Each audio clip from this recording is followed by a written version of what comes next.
Shalom Ubrajot, apreciados amigos y hermanos del mundo entero. Vamos a tener la conferencia número 147, Profetas Líderes en los remanentes de Mateo 20.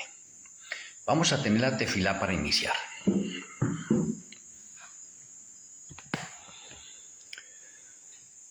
Amoroso Abacado Yahweh, amoroso Eloi Malquisedec. Muchas gracias por regalarnos la vida. Nos disponemos a recibir el alimento espiritual en esta hora. Rogamos que seamos alimentados en nuestras almas, espíritus y cuerpos.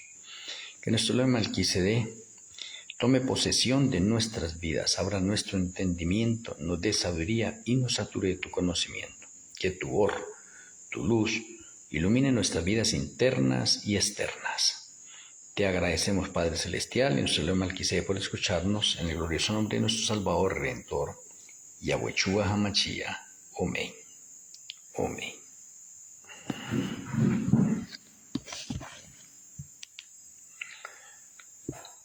Bueno, la conferencia de hoy, haciendo referencia de pronto al liderazgo de los remanentes a través de los tiempos, podríamos decir que es bastante abarcante, teniendo en cuenta que los patriarcas tuvieron muchos profetas.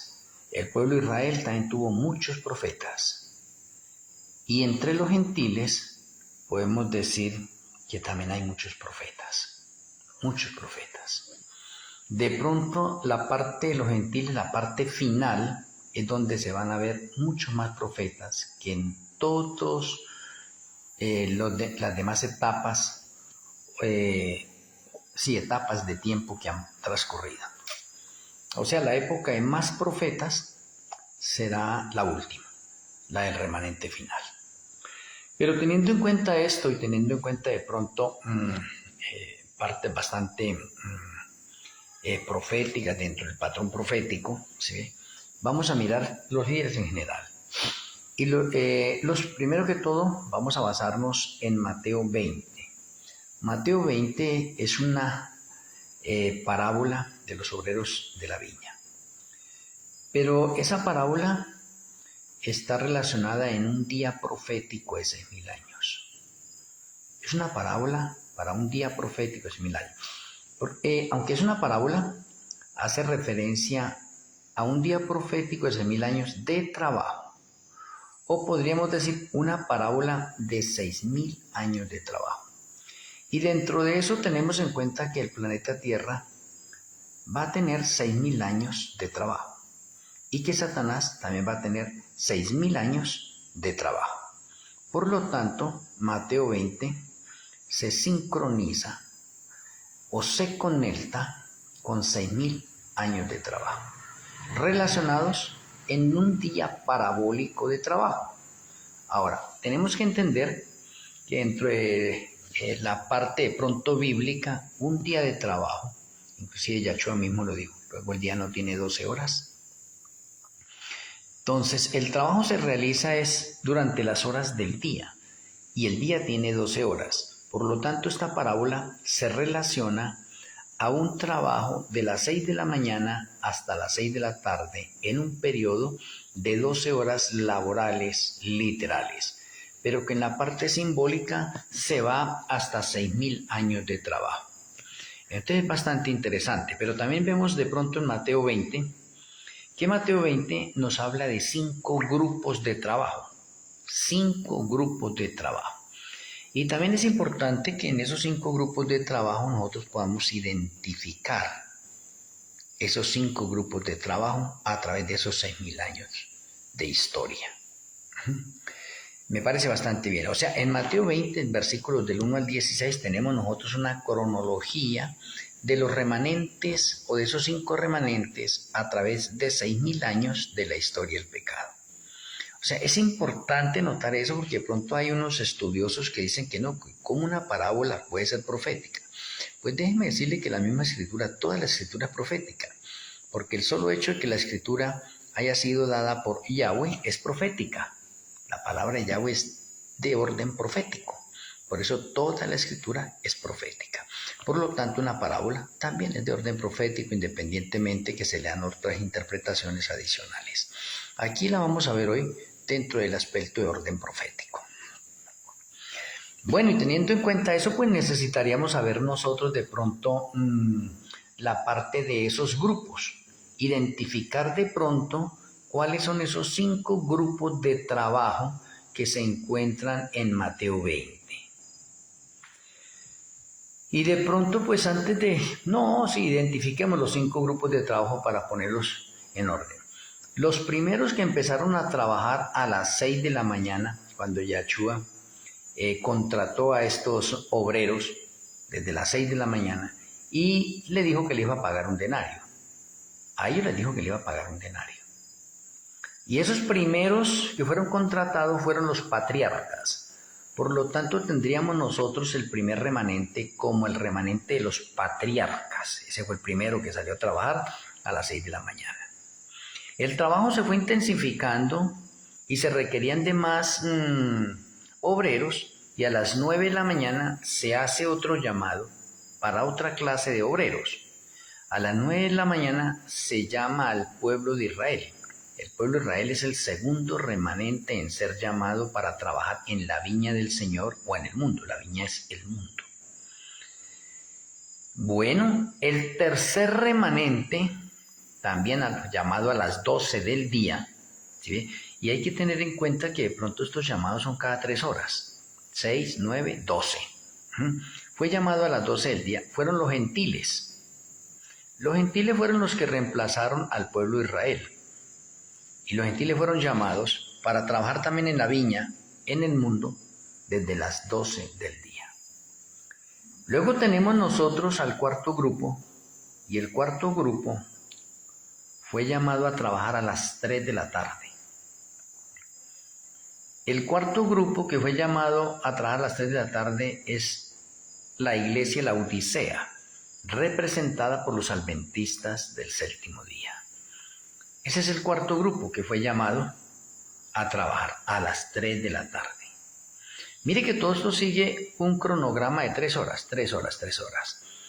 Pero tenemos el quinto grupo, y digamos que el quinto grupo rompe el esquema que se ha venido dando. O sea, en otras palabras, podríamos decir nosotros que el cuarto grupo debería finalizar su trabajo, pero al cuarto grupo le sucede algo que le impide terminar la obra. Y como le impide terminar la obra, entonces Yahshua HaMashiach llama al quinto grupo. Y qué curioso que el quinto grupo tiene nombre específico. Son los obreros de la hora 11. Y estos obreros fueron llamados a trabajar a las 5 de la tarde, a 1 hora de cerrarse la jornada de trabajo. Y de pronto cuando usted va a mirar Mateo 20, se va a encontrar en la última parte que cuando ya se termina la labor de trabajo, ¿sí ve? Entonces Yahshua va a pagarles a todos. Mire que a los que primero se les ofreció un denario fue a los patriarcas, a los demás no, se les dijo que fueran a trabajar y que se les iba a dar lo que era justo. Yahshua dice que por favor le paguen primero a los últimos, que empiecen pagándole a los últimos y que les paguen un denario, a todos les van a pagar un denario. Pero cuando les pagan a los últimos que trabajaron apenas 1 hora, un denario, los primeros dicen, caramba, nosotros hemos trabajado 12 horas del día y si a los primeros le están pagando un denario, pues ellos haciendo sus análisis allí, ¿sí? Y evaluando todo, dice, pues a nosotros nos deben dar 12 denarios, porque si ellos trabajaron 1 hora y le están dando un denario, nosotros hemos trabajado 12 horas, pues entonces están pagando la hora a un denario. O sea, nosotros merecemos 12 denarios. Lo tenían en su mente. Lo mismo los segundos, el pueblo de Israel, nosotros trabajamos 9 horas, nos deben pagar 9 denarios, así sucesivamente. Los otros 6 denarios, los otros 3 denarios. Pero le pagaron a todos un denario. Y de pronto los primeros dicen, no es justo que nosotros que hemos soportado la carga de todo el día, nos paguen un denario lo mismo a los que trabajaron apenas 1 hora. ¿Dónde radica de pronto este inconveniente? Este inconveniente radica en que de pronto muchos de nosotros tenemos en nuestra mente el denario y no tenemos en mente de pronto otros aspectos como el siguiente. Los obreros de la hora undécima trabajaron 1 hora nomás, mientras que los otros trabajaron 12 horas. ¿Quién estuvo más con el jefe? Pues los primeros. Trabajaron 12 horas, pero no admiten el gozarse de la presencia o la relación que se tiene con el jefe, con Yahshua, por 12 horas y están protestando. Mientras que los obreros de la hora undécima que no trabajan sino 1 hora nomás. Y mire que Yahshua termina la parábola diciendo, porque los primeros serán últimos y los últimos serán primeros. Y esas palabras tienen un valor de orden profético tremendo. El Señor está diciendo allí más o menos que entre esos 5 grupos, el más sobresaliente de todos son los últimos. Y por eso los últimos van a ser los primeros. Ahora miremos, ¿van a ser los primeros en qué? Pues estamos hablando dentro de un orden espiritual.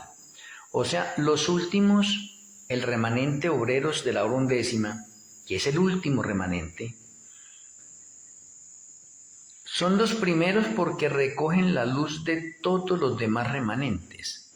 Adicional a eso se les da luz nueva y aceite extra, por lo tanto son los que más conocimiento tienen de las profecías en los 6.000 años de la historia del pecado. Por eso son los números 1. Porque los últimos serán primeros. Los obreros de la hora undécima son los que más saben de profecías. Los obreros de la hora undécima son los encargados de mostrarle al mundo los acontecimientos proféticos finales con fechas de principio a fin, cosa que no se ha hecho en ninguno de los otros remanentes. Los obreros de la hora undécima son los encargados de dar la luz de cuándo finaliza el juicio de los muertos, cuándo comienza el de los vivos y cuándo termina. Son los encargados de anunciar las trompetas proféticas, son los encargados de anunciar el Sucot de años, son los encargados de anunciarle al mundo el juicio de los vivos, son los encargados de indicarle al mundo la angustia previa, la angustia Jacob. Son los encargados de decir cuándo es que cae la lluvia tardía, cuándo es que se presenta la ley dominical nacional y mundial, etcétera, hasta el final. Por lo tanto, ahí se demuestra que el último remanente, obreros de la hora undécima 2015-2030, son los que tienen la luz nueva y el aceite extra que complementa las profecías de los profetas anteriores y el patrón profético queda completo. De ahí se deriva que los obreros de la hora undécima, siendo los últimos, sean los primeros. Ahora, déjenme mencionarles lo siguiente. Los patriarcas fueron remanente por 2076 años. El pueblo de Israel fue remanente por 1928 años. Los gentiles fueron remanente por 1810 años. Los adventistas del séptimo día fueron remanentes por 171 años. Y los obreros de la hora undécima son remanente por 15 años, 2015-2030, los que menos trabajan. Y es importante que le tengan en cuenta de pronto esa parte y que ustedes también la tengan en cuenta, porque estoy haciendo una especie de cronología de orden historicista y de orden profético a la vez, para demostrarles a ustedes que Mateo 20 es una profecía a través de 6.000 años de historia, implantada en un día de trabajo de 12 horas que abarcan 6.000 años. O sea, algo que no logramos todavía comprender nosotros en ese sentido. Pero así está el plan, porque la parte de la cronología y la parte historicista le muestra así, la historia lo comprueba, entonces son hechos innegables, nadie puede decir de pronto eso. Ahora, independientemente de esto, porque es que el fin de esta conferencia es mostrarle quiénes son los líderes. Entonces déjenme mirar, los patriarcas tuvieron muchos profetas. No puedo determinarle a ustedes en este momento cuántos profetas tuvieron los patriarcas en 2076, pero tuvieron muchos. El pueblo de Israel, que duró 1928 años, tuvieron muchos profetas también. Muchos profetas. Los gentiles, podemos decir que tienen pocos profetas. O en general, los adventistas del séptimo día no tienen sino un profeta. Un profeta. ¿Listo? Y los restos gentiles hacia atrás, escasos profetas. Interesante. Y los obreros de la hora undécima es el remanente final con más profetas a través de los 6.000 años de la historia del pecado. En los obreros de la hora undécima no hay solamente un profeta. ¿Por qué? Porque los 144.000 literales que ya estamos vivos, que ya estamos funcionando en los diferentes países del mundo, somos 144.000 hombres literales y todos somos profetas. Que de pronto en el caso de este servidor se me ha dado un ministerio profético específico, ¿sí? En comparación con los demás profetas. Entonces, en primer lugar, tenemos algo importante. El remanente final tiene 144.000 profetas por un lado. Ahora, adicional a eso, tiene más profetas, porque las personas que vienen de la iglesia adventista y otros obreros de la hora undécima, en ese momento, son profetas por estudio, porque les gusta la profecía, les gusta escudriñar, entonces son profetas por estudio. Pero hay otros que somos profetas por llamado, profetas por estudio y profetas por llamado.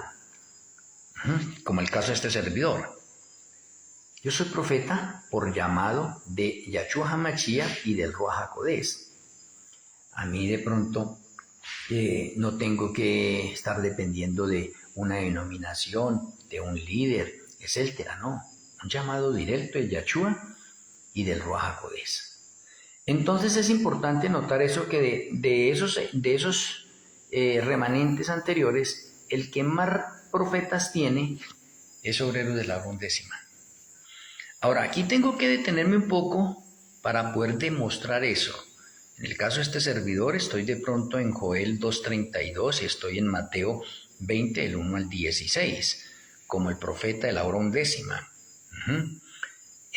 Ahora, para mostrarles los otros profetas, vamos a ir a las Sagradas Escrituras, independientemente que ustedes conocen los 144.000, pero para demostrarlo con textos verídicos de las Sagradas Escrituras, nomás Yahshua lo dijo en Mateo 24, que se levantarían falsos profetas. Ahora, si se levantan falsos profetas, es porque hay verdaderos profetas. Esa es la parte del contexto. Si se dice que van a haber falsos profetas, es porque hay verdaderos profetas y hay que saberlos identificar. Interesante ese, por ese lado. Pero vamos inmediatamente a Apocalipsis 16. Apocalipsis 16 para mostrar esto. Y en Apocalipsis 16, el versículo 6, ahora déjenme mencionarles, Apocalipsis 16 está haciendo referencia hacia el futuro y hace referencia a las 7 copas, a las 7 plagas.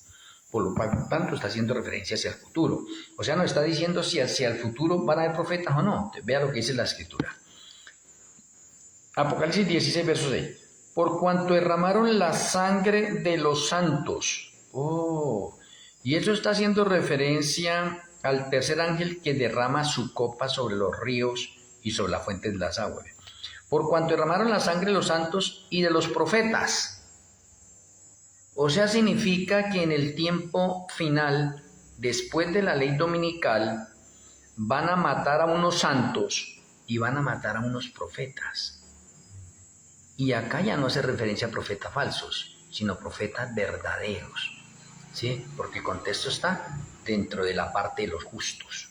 Entonces, mire, por cuanto derramaron la sangre de los santos y de los profetas, mataron a unos santos y a unos profetas. ¿Cuándo es que los van a matar? Del 2027 al 2029, para completar el número de los mártires que hacen falta. Y eso es por causa de la ley dominical. Entonces, mire que Apocalipsis 16 nos está diciendo en plural, santos plural. Van a morir muchos santos y van a morir muchos profetas. O sea que ya en la actualidad hay profetas, y es como lo le acabo de mencionar, dos clases de profetas. Hay unos profetas por estudio y hay otros profetas por estudio y por llamado. Muchísimos. ¿Y qué estoy haciendo acá? Demostrándole a través de las Sagradas Escrituras que el remanente que tiene más profetas en los 6.000 años de la historia del pecado es el remanente final, obreros de la hora undécima 2015-2030. Muy bien. Y sí, y termina el texto diciendo, también tú le has dado a ver sangre, pues lo merecen. O sea, ese texto me comprueba y me dice que al final van a morir una cantidad de profetas y una cantidad de santos. Pero bueno, miremos más adelante ahí, miremos Apocalipsis 18, el versículo 20. Apocalipsis 18, el versículo 20, dice de la siguiente manera. Alégrate sobre ella, cielo, y vosotros santos. Oiga, en plural, santos. Luego apóstoles, en plural, apóstoles, muchos apóstoles. Y profetas, también en plural, profetas. Porque Yahweh os ha hecho justicia en ella. ¿Y qué me está diciendo Apocalipsis 18? Apocalipsis 18 está haciendo referencia a la destrucción de la Babilonia espiritual. Y la destrucción de la Babilonia espiritual se da en el año 2030. Oh, qué interesante. Entonces acá se nos está diciendo en Apocalipsis 18, alégrate sobre ella, cielo, y vosotros santos, apóstoles y profetas, porque Yahweh os ha hecho justicia en ella. Para aquellas personas que también creen que no hay apóstoles, que los apóstoles solamente fue una jerarquía en el tiempo de Yahshua. No, acá también se me menciona santos, apóstoles y profetas. ¿Por qué? Porque es apóstol. ¿Apóstol qué? Apóstol es alguien que es enviado a predicar el evangelio. Interesante. Entonces, ese texto está demostrando también que al final hay profetas. Y si usted lee ahí mismo el versículo 24, dice, y en ella, en quien en Babilonia se halló la sangre de los profetas y de los santos y de todos los que han sido muertos en la tierra. Oh, lo cual demuestra que hasta la segunda venida de Yahshua HaMashiach habrán profetas. Ahora déjeme mirarle algo importante. Los que van a atravesar por la angustia de Jacob son los 144,000 literales. Entonces podemos decir que en el mundo, hasta la segunda venida de Yahshua, van a haber 144,000 profetas que no van a conocer la muerte. Pero van a haber muchísimos profetas más que mueren del 2027 al 2029 por causa de la ley dominical y la persecución que se desata. Entonces, ahí quiero demostrarles a ustedes por qué Mateo 20 saca y dice que el último remanente, obreros de la hora undécima, serán los primeros. ¿Por qué serán los primeros? Porque es el remanente más rico en sabiduría, en luz y en profetas. Entonces, ¿por qué de pronto hoy muchos de los creyentes creen que en este momento de la finalidad de la historia de este mundo no van a haber más profetas? Si las Sagradas Escrituras nos demuestran que sí van a haber profetas.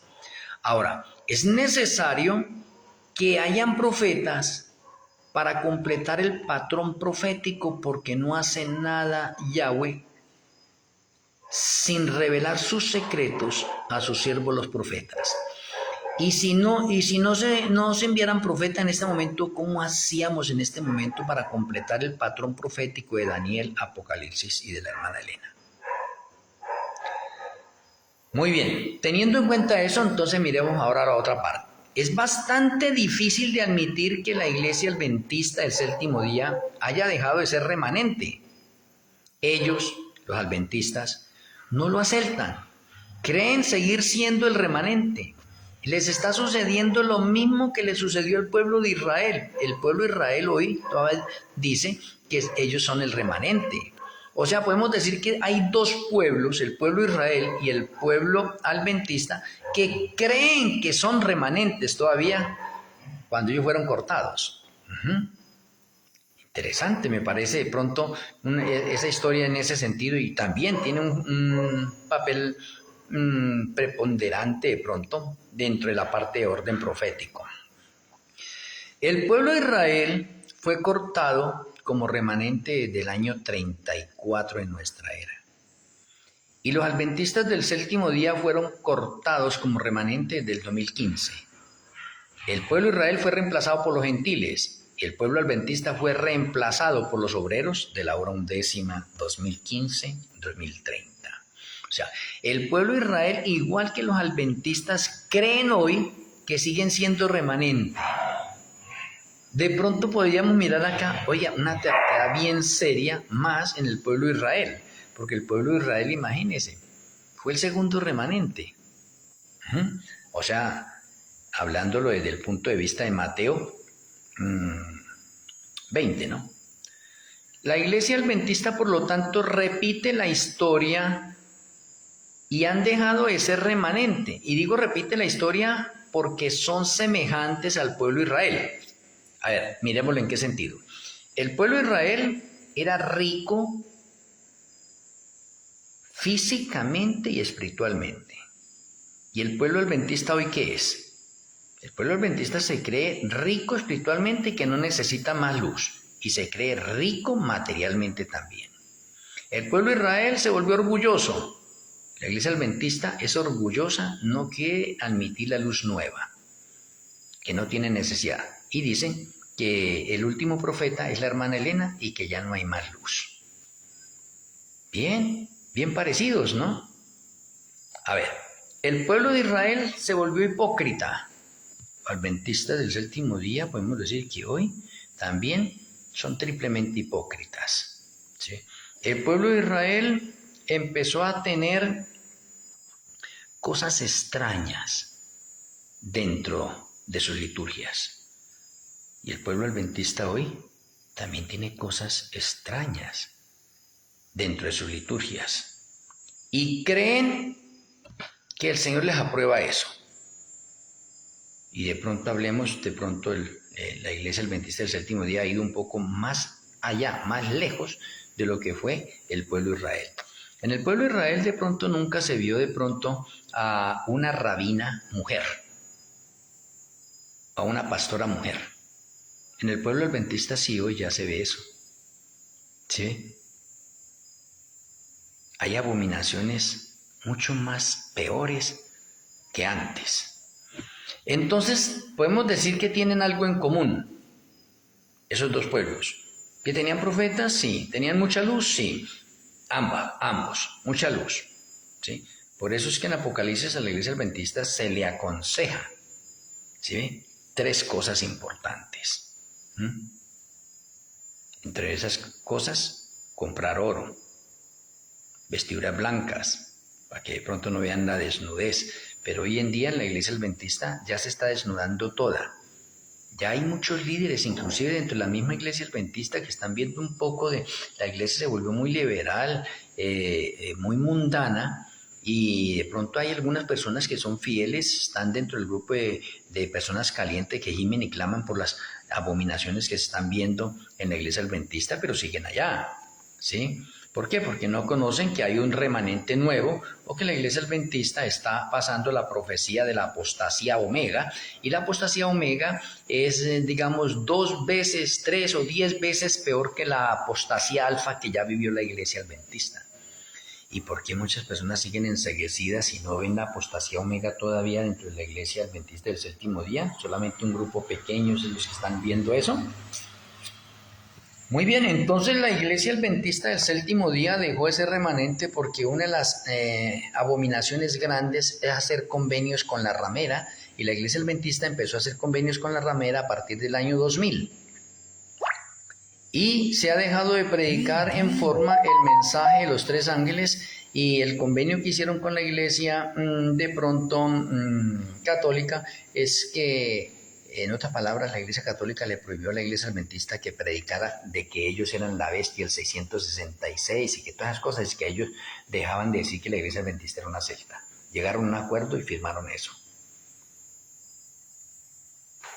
Y eso muchos adventistas ya lo saben, ¿no?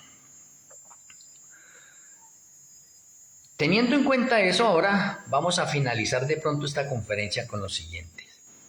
Si ya teniendo todo ese marco historicista y profético, quiénes serán los líderes principales de esos grupos. Si vamos al grupo de los patriarcas, alguien podría decir, no, pues el profeta más importante de los patriarcas tendría que ser Enoc, porque Enoc caminó 300 años con Yahweh sin pecar y fue trasladado al cielo sin conocer muerte. ¿Quién le gana a Enoc? Ahora, Enoc es el séptimo dentro de la genealogía de Génesis 5. Y el séptimo, el número 7, es el número de la perfección espiritual, lo cual significa que Enoc alcanzó la perfección espiritual. Y eso podríamos decir que sí, Enoc.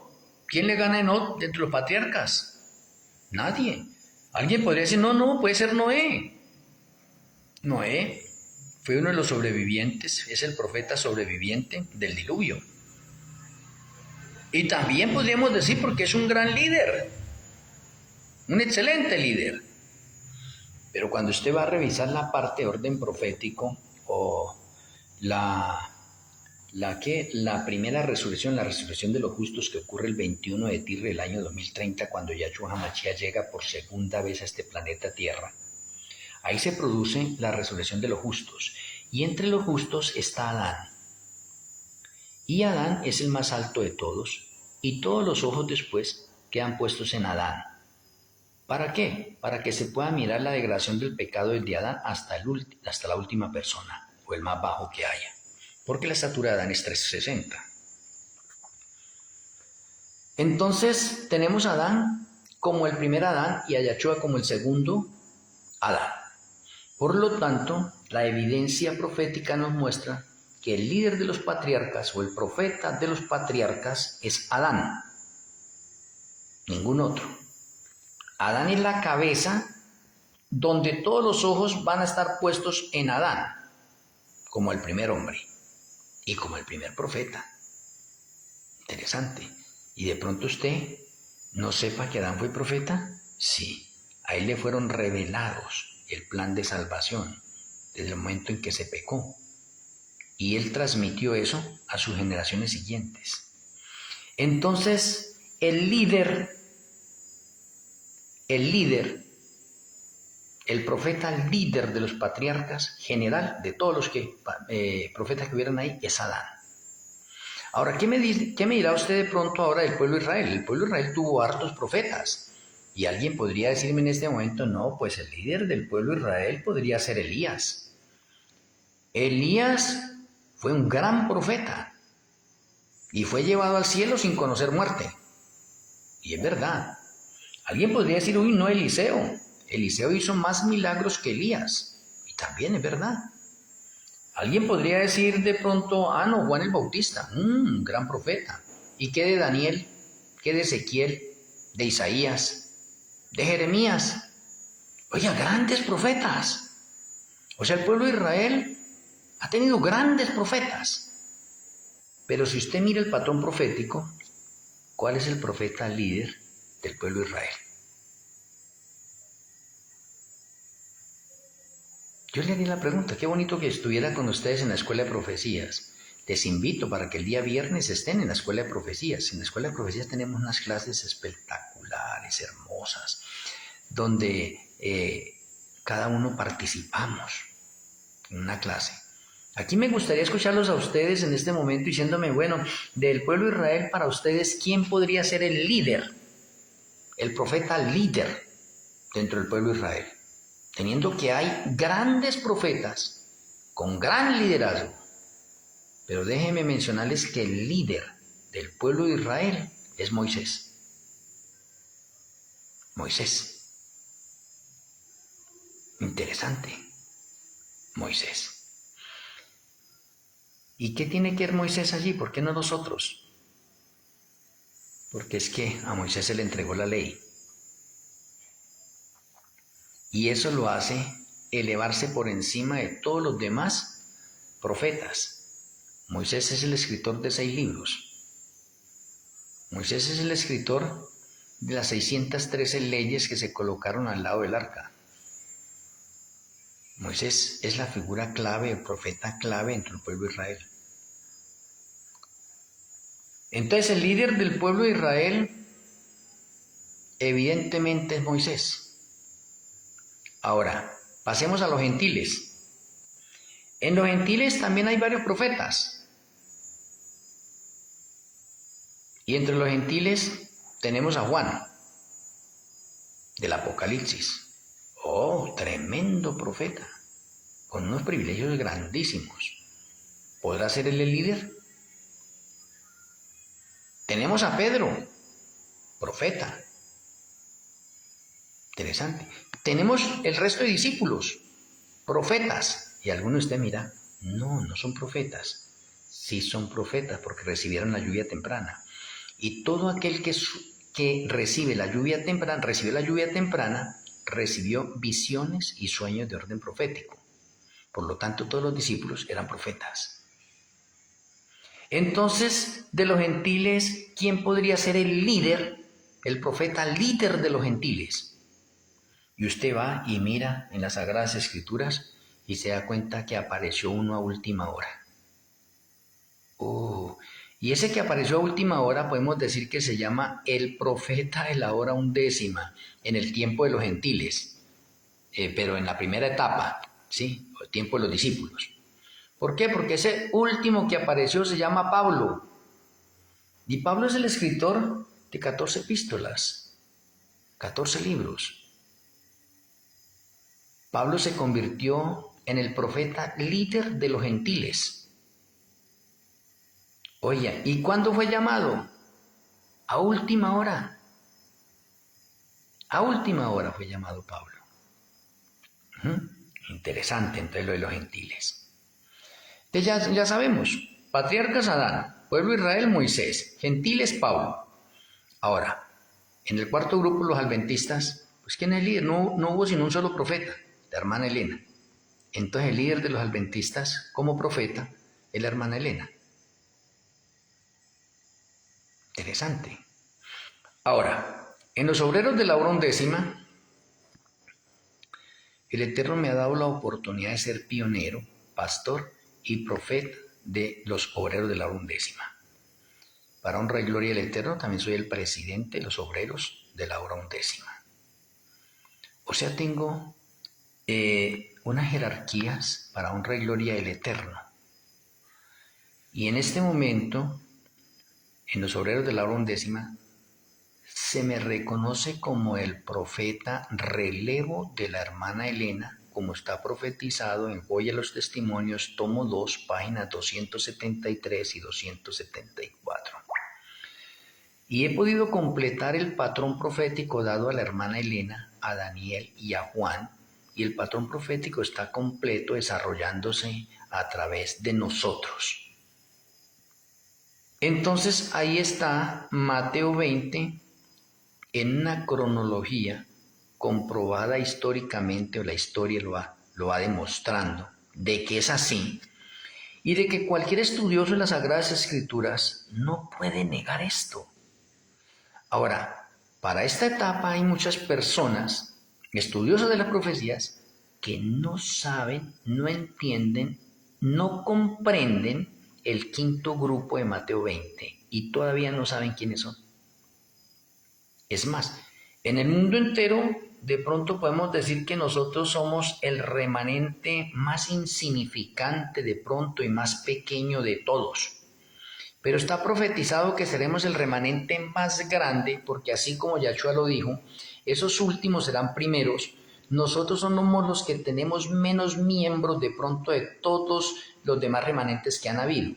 Y en comparación hoy con, con las denominaciones religiosas que hay, de pronto somos los que menos miembros tenemos.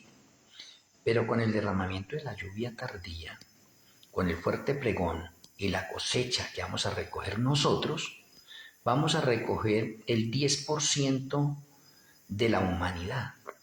Y si es el 10%, que es un diezmo, esa es la ganancia de almas que vamos a recoger nosotros. Y esa ganancia de almas están distribuidas en todas las denominaciones que hay en el mundo. Por eso con el fuerte pregón salimos a dar ese fuerte pregón al mundo para llamar las ovejas que se encuentran en esos otros rediles, para que salgan de esos rediles y formen parte del remanente final obreros de la hora undécima. Y déjeme decirle, ¿y sabe cuántos van a venir? Si el mundo tiene 8.000 millones de habitantes y va a venir el 10%, son 800 millones. Ahora, ese remanente obrero de la hora undécima, que es el último, el de menos miembros, va a ser el de más miembros a través de los 6.000 años de la historia del pecado. Porque los últimos serán primeros. Y nosotros somos los últimos como remanente. Pero vamos a ser primeros también en feligresía. Nadie nos va a ganar. Somos los primeros en profecía, porque somos los que más profetas tenemos. Somos los primeros en la luz, porque hemos recogido la luz de todos los demás remanentes, independientemente se nos ha dado luz nueva y aceite extra. O sea que tenemos nosotros algo fuera de serie, podríamos decirlo nosotros así. El mismo Yahshua nos lo mencionó. O sea que no tenemos por qué afanarnos nosotros de que nuestra feligresía sea poca en este momento, porque está profetizado que el 10% del mundo va a formar parte del remanente final, obreros de la hora undécima, y va a ser el remanente con más feligreses a través de toda la historia de los 6.000 años de pecado. Eso es hermoso, saberlo, es lindo, es lindo. A mí personalmente me siento contento, feliz de estar en el remanente final, obreros de la hora undécima. Por lo tanto, mis apreciados amigos y hermanos, el remanente final, quieranlo aceptar o no, son los obreros de la hora undécima 2015-2030. Eso es una verdad presente, contundente, revelada en Mateo 20, versículos 1 al 16, que lo pueden complementar con Joel 2:32 y lo pueden seguir complementando más adelante con Mateo 25 también. ¿Para qué? Para que la luz quede completa en cada uno de nosotros. Entonces hoy en esta conferencia hemos aprendido de pronto Mateo 20 dentro de un panorama de orden profético, historicista, inclusive genealógico y cronológico. ¿Sí? Y hemos aprendido que el último remanente será el primero en todo. Y déjeme decirle por qué el primero en todo. Del remanente final es que están los 144.000 literales. Y ellos no conocerán muerte. Y esos 144.000 literales serán los líderes en la Nueva Jerusalén en relación con las liturgias que se van a llevar a cabo por las edades sin fin. Interesante, bastante interesante todo esto. O a los 144.000 literales no se les va a dar la tierra por heredad, ellos van a vivir en la Nueva Jerusalén. Los que resucitan en la primera resurrección, a ellos son los que se les va a dar la tierra por heredad. Para que se sepa en ese sentido. ¿Por qué? Porque los 144.000 son la realidad del sacerdocio levítico. Y el sacerdocio levítico no se le dio tierra por heredad. ¿Sí? Entonces encontramos una realidad bastante interesante. Hay un lugar de residencia fijo para los 144.000. Interesante. Así como los levitas tenían un lugar fijo, también de residencia. Muy bien, espero que con esta conferencia nuestro Elohim Melquisedec nos ayude a entender y comprender un poco mejor y que usted, al hacer una investigación como un bereano moderno y al repasar Mateo 20, ¿sí ve? Y al repasar esa gran historia de esa parábola de los obreros de la viña, usted pueda visualizar esos 5 grupos y de pronto si usted cree que este servidor está equivocado y que de pronto esos no son los 5 grupos, entonces le agradecería si usted de pronto encontró otros que no sean esos, o de pronto hay alguno que de pronto no merece estar allá y que de pronto usted encontró el verdadero, me lo hiciera saber, ¿sí? Me lo hiciera saber. Me puede escribir por WhatsApp. Muchas gracias a cada uno de ustedes por estar en esta conferencia. Vamos a finalizar con la tefilá. Amoroso Abacado Yahweh, amoroso Elohim Melquisedec, muchas gracias por enseñarnos el liderazgo de los remanentes a través de los 6.000 años de la historia del pecado. Gracias a nuestro Elohim Melquisedec por abrir nuestra mente, darnos sabiduría y saturarnos de tu conocimiento. Rogamos una vez más que tu bendición repose en nuestras vidas. Te lo agradecemos en el glorioso nombre de nuestro Elohim, Yahshua HaMashiach. Amén. Amén. Un abrazo a la distancia donde se encuentran en los diferentes lugares del mundo Les amo en Yachua Hamashia. Los espero mañana para una nueva conferencia. El Eterno me le bendiga. Shalom Urajot. Feliz noche.